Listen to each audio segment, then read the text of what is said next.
The common cold is a viral infection that affects your nose and throat. It's caused by over 200 different viruses, but the most common culprit is the rhinovirus. It spreads through tiny droplets when an infected person sneezes, coughs, or touches surfaces. Cold symptoms usually appear 1 to 3 days after exposure to the virus.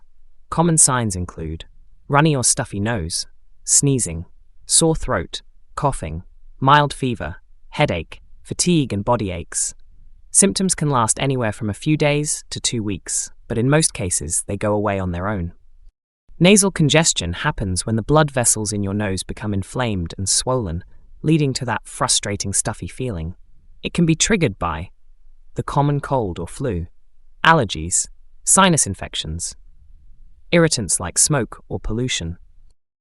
If you're struggling to breathe through your nose, here are some effective remedies.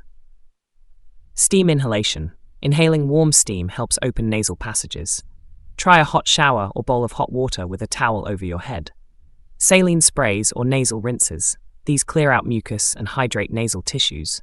Stay hydrated. Drink plenty of water, herbal teas, and broths to thin mucus.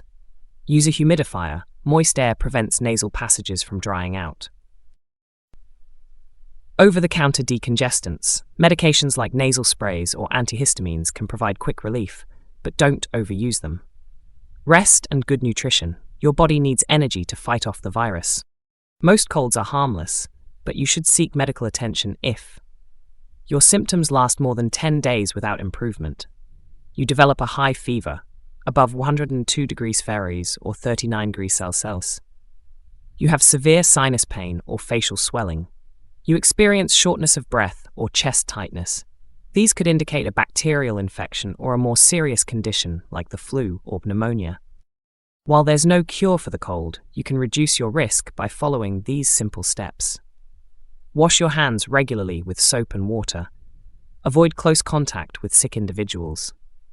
Boost your immune system with a balanced diet, exercise, and enough sleep. Sanitize frequently touched surfaces like phones, doorknobs, and keyboards. Thanks for watching. Stay informed, stay healthy. Don't forget to like, subscribe, and share for more health tips. See you in the next video.